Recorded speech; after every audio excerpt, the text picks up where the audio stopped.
નમસ્કાર વિદ્યાર્થી મિત્રો, બાલકૃષ્ણ વિદ્યાપીઠ ઓનલાઈન એજ્યુકેશનમાં આપનું સ્વાગત છે. આપણે 3.11 સાયન્સમાં ચેપ્ટર નંબર 1 ગણમાં આપણે 1.3 પૂરું કર્યું, સોરી 1.2. હવે આપણે અહીંયા મારે ઉપગણની વ્યાખ્યાનો આપણે આગળ અભ્યાસ કર્યો હતો, પણ હવે આપણે થોડાક અંદર ડીપમાં જઈ ઉપગણની વ્યાખ્યા અને તેના ગુણધર્મ વિશે અભ્યાસ કરીએ. ચલો, તો ઉપગણ કહેવાય કોને? તો પેલું અહીંયા ઉપગણ. ચલો, તો મારી પાસે બે ગણ છે. જો a નોટ ઇક્વલ ટુ 5 અને b નોટ ઇક્વલ ટુ 5, એટલે કે a અને b ખાલી ગણ નથી, a અને b ખાલી ગણ નથી, તો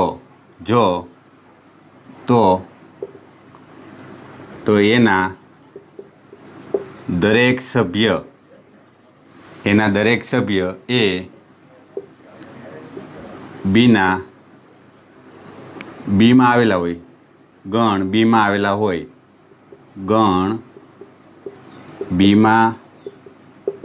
આવેલા હોય તો ગણ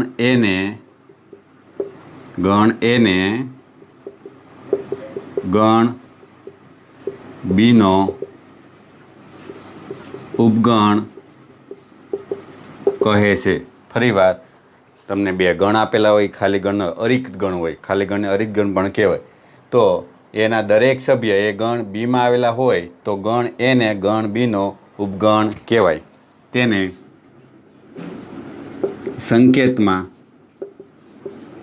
સંકેતમાં એ ઉપગણ બી, આ સંકેત છે એનો.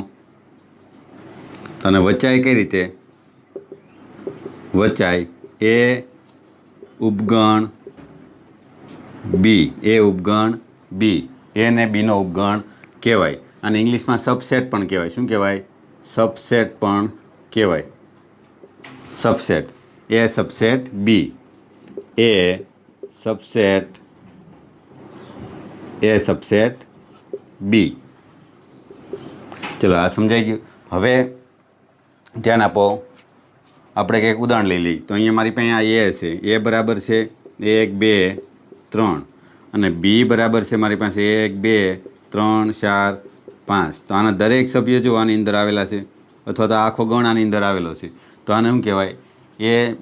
તો તેથી અહીંયા એ ઉપગણ બી છે. આ પણ મેં આગળ જ્યારે ગણના પ્રકાર ભણ્યા છે ત્યારે મેં કરાવ્યું હતું, છતાં પણ આપણે ફરીવાર પુનરાવર્તન કરીએ. ચલો, હવે આનાથી આગળ જાય. એટલું તો ભણ્યા જ હતા, હવે થોડાક નથી આગળ જાય. ચલો, તો હવે કોઈ ગણના ઉપગણોની સંખ્યા શોધવાનું સૂત્ર જોવે છે મારે. ઉપગણની, ધારો કે કોઈ ગણમાં n, કોઈ શાંત ગણમાં n સભ્યો હોય. કેટલા હોય? n સભ્ય હોય તો કોઈ શાંત ગણમાં n સભ્ય હોય તો તેના ઉપગણની સંખ્યા કેટલી થાય? એના સૂત્ર, કોઈ પણ શાંત ગણમાં n સભ્ય હોય તો તેના ઉપગણોની સંખ્યા શોધવાનું સૂત્ર 2n. કેટલી છે? 2n. જ્યાં n એ સભ્યની સંખ્યા છે, સભ્યની સંખ્યા. ચલો, હવે આપણે એ 2n નો ઉપયોગ ખાલી એક ઉદાહરણ જોઈ લઈએ. મારી પાસે આ એ બરાબર 1 2 અને 3 છે. ચલો, આના ઉપગણોની સંખ્યા કેટલી થાય? તો કે ઉપગણોની સંખ્યા, તો મારી પાસે અહીંયા સૂત્ર તો કયું છે? 2n. એટલે અહીં સભ્ય કેટલા છે આપણી પાસે? 1 2 અને 3. ચલો, અહીં હું કંઈક બીજું રાખું, એક કામ કરું છું, a b અને c. તો અહીં સભ્ય કેટલા છે? 2 ની 3 ઘાત, એટલે કેટલા? 8. ઉપગણોની સંખ્યા કેટલી? તો કે 8. એ ઉપગણો કયા એ શીખી લઈ. ઉપગણો અથવા તો ઉપગણોના સભ્ય લખો તમે તો શું આવશે? પહેલાં ધ્યાન આપો, આના બે ઉપગણ તો તમારે એ જ લખી નાખવાનું. એક ફાઈ તો લખી જ નાખવાનો ખાલી ગણ, અને બીજો એ. આ બે તો તમારે લખી જ નાખવાના. એટલે કે આ પોતે એક પોતે એટલે આ. ચલો તે જ રીતે અહીંયા હવે આ રીતે લખતા જવાના, ધ્યાન આપજો. એક પહેલાં જે સિંગલ લખી નાખવાના એક એક સભ્ય, આ એક, આ બી અને આ સી. ચલો કે થઈ ગયું. હવે આ રીતે જોડી બનાવતા જાઓ, એ બી, ત્યારબાદ બી સી, સમજાય છે? અથવા તો અહીં એસી લખો આ રીતે, એસી. ચલો અને અહીંયા બી સી. ચલો હવે બધા આવી ગયા છે આપણી પાસે, એસી, એ બી, એસી અને બીસી. હવે ધ્યાન આપો, હવે આ બી એ એટલે આમ ના લખાય, આ બે સરખા જ થાય, એ બી અને બી એ, આ બે કેવા છે? સરખા જ થાય. ખ્યાલ આવ્યો? આ બે સરખા જ છે. ચલો હવે સભ્ય ગણી લો, 8 થવા જોવે, નકર જો 8 ના થાય તો તમે કંઈક મિસ્ટેક કરી. 1 2 3 4 5 6 7 ને 8. તો આ શું છે ને? ઉપગણો. ખ્યાલ આવ્યું? આ એના ઉપગણો. તો ધ્યાનથી જોઈ લો ફરીવાર. અહીંયા આ એના ઉપગણની વ્યાખ્યા હતી, જે આપણે આગળના વિડીયોમાં પણ ભણી ગયા. ફરીવાર આપણે જોઈ. ત્યારબાદ આ કોઈ પણ શાંતગણમાં n સભ્ય હોય તો તેના ઉપગણની સંખ્યા શોધવાનું સૂત્ર જોયું. ત્યારબાદ આપણે એનું એક સિમ્પલ ઉદાહરણ જોયું કે આ હોય, અથવા તમને પરીક્ષામાં પૂછાય કે આ કોઈ ગણ આપી દીધું, તેના ઉપગણો અને ઉપગણોની સંખ્યા શોધો, એવો પ્રશ્ન પૂછાય તો આ રીતે શોધવાનું. ખ્યાલ આવ્યું? જોઈ લો ધ્યાનથી.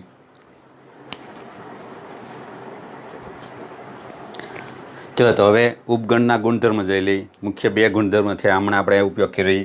પહેલું, કોઈ પણ ગણ હોય એ ફાઈ છે એનો ઉપગણ હોય, એટલે ખાલી ગણ છે એનો તો ઉપગણ હોય જ. ત્યારબાદ બીજો, પોતે પોતાનો ઉપગણ હોય જ. આ બે એના મેન ગુણધર્મ થયા. ચલો હવે એના પછી મારે 2 વ્યાખ્યા આવી છે નવી, આમ તો 3 વ્યાખ્યા થાય, એ જોઈ. હવે ધ્યાન આપો, અહીંયા હમણાં આપણે જોયું કે એના, ધ્યાન આપો ફરીવાર, અધિગણની વ્યાખ્યા. અધિગણ એને ઇંગ્લિશમાં સુપરસેટ કહેવાય. શું કહેવાય? સુપરસેટ. હવે ધ્યાન આપો, અહીંયા તો સુપરસેટ એટલે શું થાય? આપણે હમણાં વ્યાખ્યા જોઈએ. જો એ નોટ ઇક્વલ ટુ 5 અને બી નોટ ઇક્વલ ટુ 5, જો અહીંયા જો તો એના દરેક સભ્ય એ ગણ બીમાં આવેલા હોય તો, ધ્યાન આપજો, આ વ્યાખ્યા રિપીટ થાય છે, આવેલા હોય તો ગણ એને ગણ બીનો ઉપગણ કહેવાય. પરંતુ ગણ બીને ગણ એનો અધિગણ કહેવાય. શું કહેવાય? અધિગણ કહેવાય. શું કહેવાય? અધિગણ કહેવાય. આમ જોઈએ તો અધિનામ સેવો છે, કારણ કે અડધો આખો ગણ છે એ શું આવેલો હોય? અડધો ગણ છે એ જ થઈ ગયો, કારણ કે ઘણો ખરો એના સભ્ય શેમાં આવેલા? બીમાં જ આવેલા, આખા આવી જાય એટલા માટે. ચલો આને ઇંગ્લિશમાં શું કહેવાય? સુપરસેટ પણ કહેવાય. અને સંકેતમાં ધ્યાન આપજો, સંકેત તો એ નહીં જ છે. દાખલા કે અહીંયા મારી પાસે સંકેત આ એ સબસેટ બી છે, તો અહીંયા બી સુપર સબસેટ, ખ્યાલ આવે? સુપરસેટ, તો અહીંયા સુપર સબસેટ બોલો તો પણ ચાલે, બી સુપર સબસેટ એ એમ બોલો તો પણ ચાલે, પણ આનો સંકેત કોઈ એવો છે નહીં. ચલો હવે આગળ વધી. હવે 3 વ્યાખ્યા મારે ભણવાની છે નવી, પણ એને પહેલાં હું એક ઉદાહરણ સમજાવું તમને. એ બરાબર મારી પાસે 1 અને 2 છે. હવે મારે આના ઉપગણો શોધવા છે. શું કરવા છે? ઉપગણો. તો અહીં પહેલાં તો ઉપગણોની સંખ્યાનું સૂત્ર મૂકું છું. ઉપગણની સંખ્યા સૂત્ર કેટલું છે? 2 ની n ઘાત. કેટલા સભ્ય છે આપણી પાસે? 2. 2 ને 2 એટલે શું આવશે? 4. એટલે ઉપગણો કેટલા આવશે? ઉપગણો તો ઉપગણો કયા? 5 ને 8 તમારે લખી જ નાખવાનું. પહેલું કામ 5 અને એ પોતે આખો, આ 2 તો હોય જ. ખ્યાલ આવ્યો? હવે મેં કીધું એ પ્રમાણે અહીંયા 1 અને આ 2, 4 થઈ ગયા. 4. હવે જો મારે જે આગળની વ્યાખ્યા પ્રમાણે લઈ જવું છે એ વ્યાખ્યા તરફ હું લઈ જાઉં છું. મારે આગળની વ્યાખ્યા છે અનુચિત ઉપગણ. હવે જે આ વ્યાખ્યા છે મારે અનુચિત ઉપગણ, એને ઇંગ્લિશમાં ઇમ્પ્રોપર સબસેટ કહેવાય. ઇમ્પ્રોપર સબસેટ કહેવાય. શું કહેવાય? Improper subset. હવે ધ્યાન આપજો, આ જે આ બે છે ને, આ ફાઈ અને એને શું કહેવાય? અનુચિત ઉપગણ કહેવાય. તો અહીં વ્યાખ્યા આપો હવે, તો કે અરિક્ત ગણ કોઈ અરિક્ત ગણ એના ઉપગણ, કોઈ અરિક્ત ગણ એના ઉપગણ ફાઈ અને એને અનુચિત ઉપગણ કહેવાય. શું કહેવાય? અનુચિત ઉપગણ કહેવાય. એટલે સમજાઈ ગયું? ચલો, તો હવે અહીંયા હું લખું ફરીવાર, અનુચિત ઉપગણની સંખ્યા. અનુચિત અરિક્ત ગણ, અહીં થોડીક ટૂંકમાં લખવું જોઈએ. અરિક્ત ગણના કોઈ અરિક્ત ગણના અનુચિત ઉપગણની સંખ્યા. અનુચિત ઉપગણની સંખ્યા તો કેટલી? ફરજિયાત કેટલી આવે? 2 જ આવે, ફાઈ અને એ. ચલો, હવે આપણે હજી એક નોંધ લખી લઈએ. ખાલી ગણ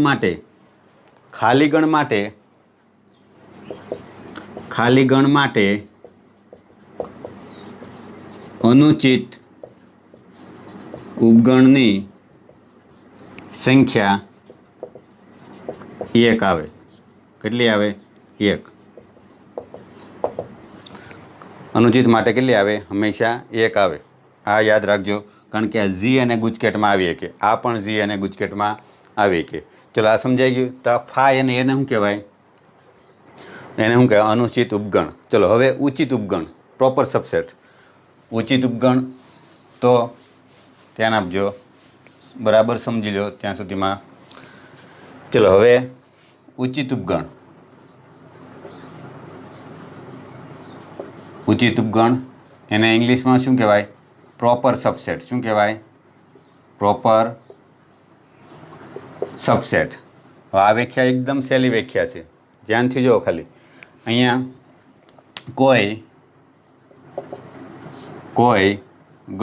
કોઈ અરિક્ત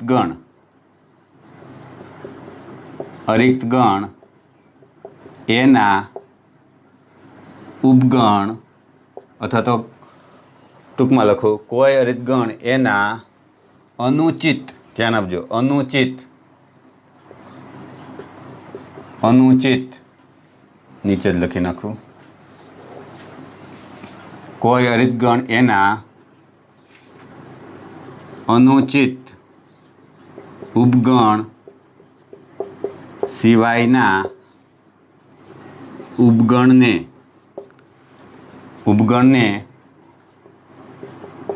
ઉચિત ઉપગણ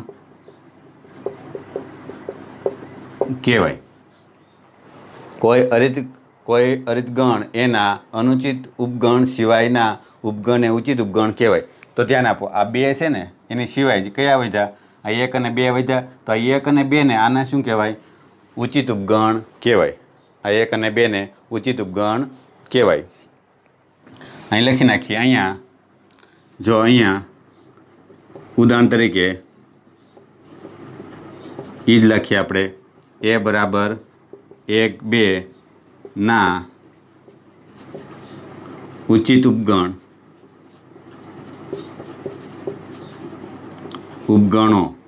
1 અને 2 છે. ખ્યાલ આવ્યા? 1 અને 2. એ રીતે અહીંયા કોણ આવશે? તો અહીંયા તો આવી ગયું ફાઈ અને એ જ છે, એમાં કંઈ લખવાની જરૂર નથી. ચલો, હવે સૂત્ર લખવાનું છે આપણે. ઉચિત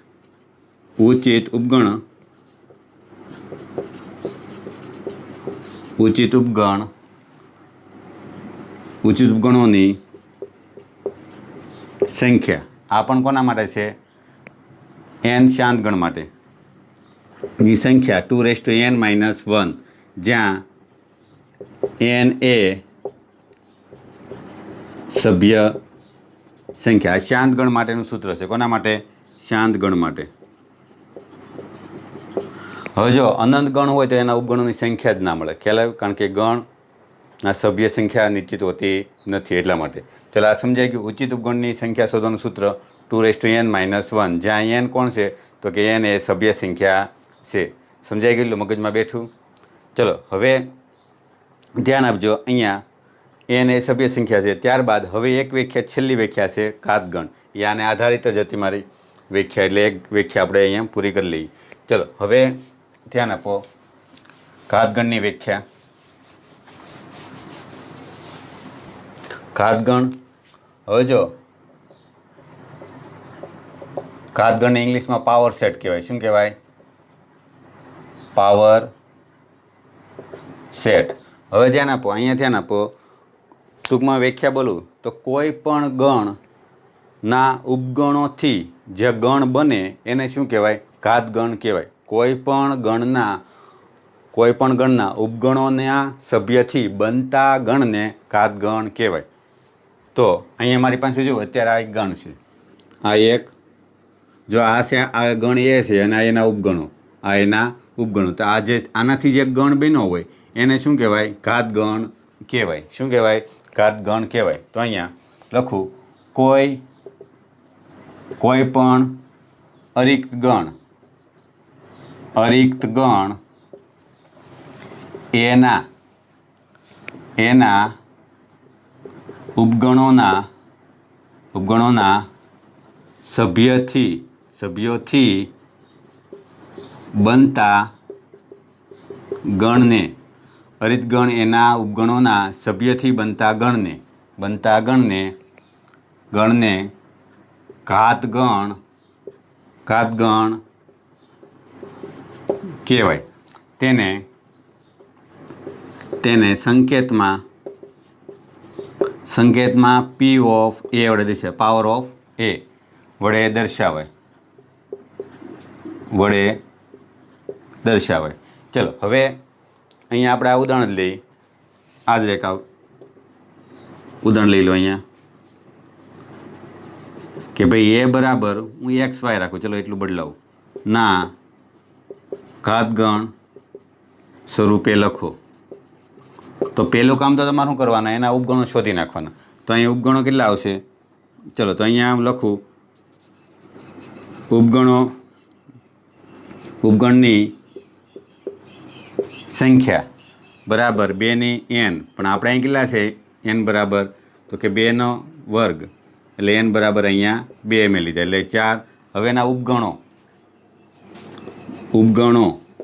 કયા કયા આવશે? હમણાં લખ્યું એ પ્રમાણે જતું. એક તો 5 આવશે, પછી પોતે આખો a આવશે, ત્યારબાદ x અને ત્યારબાદ આ y. 4 થઈ ગયા. ચલો હવે ઘાતગણ, ધ્યાન આપજો, હવે વ્યાખ્યા જોજો. ઘાતગણ અથવા તો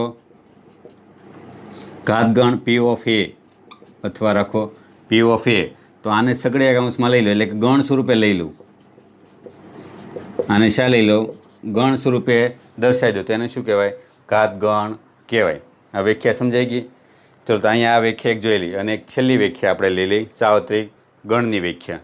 ત્યાં સુધી આ જોઈ લો તમે. ચલો તો હવે એક સાર્વત્રિક ગણની વ્યાખ્યા, છેલ્લી વ્યાખ્યા જોઈ લઈ. આના પછી વ્યાખ્યા નહીં આવે, આના પછી માત્ર શું આવશે? ક્રિયાઓ આવશે. યોગ ક્રિયાઓ, ગણ, યોગ ક્રિયા, છેદ ક્રિયા, બધી શું આવશે? ક્રિયાઓ. આપણે કેમ સરવાળા બાદબાકી ગુણાકાર કરતા એ રીતે ક્રિયાઓ છે. તો આપણે આ છેલ્લી વ્યાખ્યા, સાર્વત્રિક ગણની વ્યાખ્યા. તો સાર્વત્રિક ગણ કહેવાય કોને? તો જો ધ્યાન આપો, ઘણી વખત આપણે એક કરતાં વધારે ગણની વાત કરતા હોય ત્યારે એ ગણના સભ્ય છે, કોઈ એક નિશ્ચિત ગણના ઘટકો હોય, એક કોઈ નિશ્ચિત ગણના શું હોય? સભ્ય હોય. તો એ નિશ્ચિત ગણને શું કહેવાય? સાર્વત્રિક ગણ કહેવાય. સાર્વત્રિક ગણ એટલે આમ શું? એને ઇંગ્લિશમાં યુનિવર્સલ સેટ કહે, એટલે કે બધું જ. હવે એક સિમ્પલ ઉદાહરણ આપું. દાખલા તરીકે આપણી સ્કૂલ હોય, એમાં 1 થી 12 ધોરણ હોય, 1 થી 12 ધોરણ હોય. તો દાખલા તરીકે હું એમ કહું 11 સાયન્સનો ક્લાસ છે, 11 સાયન્સનો ક્લાસ એ શું છે? તો કોઈ સ્કૂલનો શું છે? સભ્ય છે. શું છે? સ્કૂલના એક સભ્ય છે, ક્લાસ જ કહેવાય ને. તો એ સ્કૂલને શું કહેવાય? સાર્વત્રિક ગણ કહેવાય. સ્કૂલને સાર્વત્રિક ગણ કહેવાય. તો આપણે વ્યાખ્યા જોઈ, અને વ્યાખ્યા કોઈ ચોક્કસ નથી, પણ આ રીતે સામાન્ય છે.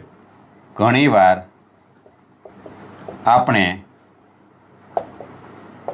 એક કરતાં વધારે ગણની વાત કરતા હોય ત્યારે એ ગણના ઘટકો અથવા તો સભ્યો એ કોઈ નિશ્ચિત ગણના ઘટકો અથવા તો સભ્યો હોય તો તે નિશ્ચિત ગણને સાર્વત્રિક ગણ કહેવાય. ધ્યાન આપો, ઘણીવાર આપણે એક કરતાં વધારે ગણની વાત કરતા હોય ત્યારે એ ગણના સભ્ય એ કોઈ નિશ્ચિત ગણના ઘટકો હોય તો તે નિશ્ચિત ગણને શું કહેવાય? સાર્વત્રિક ગણ કહેવાય. તેને સંકેતમાં યુ વડે દર્શાવાય. શેના વડે? સંકેતમાં યુ વડે દર્શાવાય. સમજાય છે એટલું? ચલો હવે ધ્યાન આપો.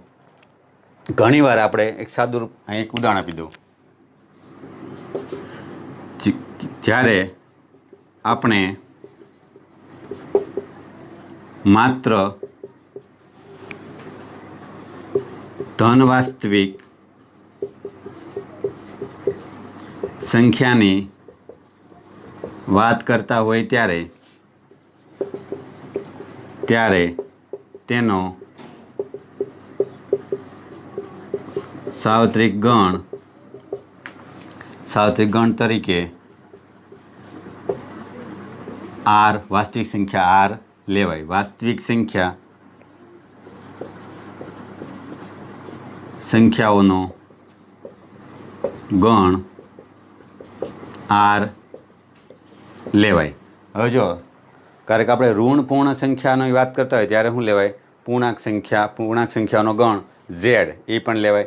પણ આપણે એક સિમ્પલ નાનું ઉદાહરણ રાખવાનું, સ્કૂલનું ઉદાહરણ યાદ રાખવાનું કે આપણી પાસે સ્કૂલમાં અલગ અલગ ક્લાસ હોય, તેમાં આપણે કોઈ એક ક્લાસને પકડી તો એ ક્લાસ કોનો છે? તો કે સ્કૂલનો ક્લાસ શેમાં આવેલો છે? સ્કૂલમાં જ આવેલો છે. તો એ સ્કૂલને શું કહેવાય? ક્લાસની સાપેક્ષે એને શું કહેવાય? સાર્વત્રિક ગણ કહેવાય. ખ્યાલ આવ્યો? સમજાઈ ગયું? તો ધ્યાનથી જોઈ લે એક ફેરું.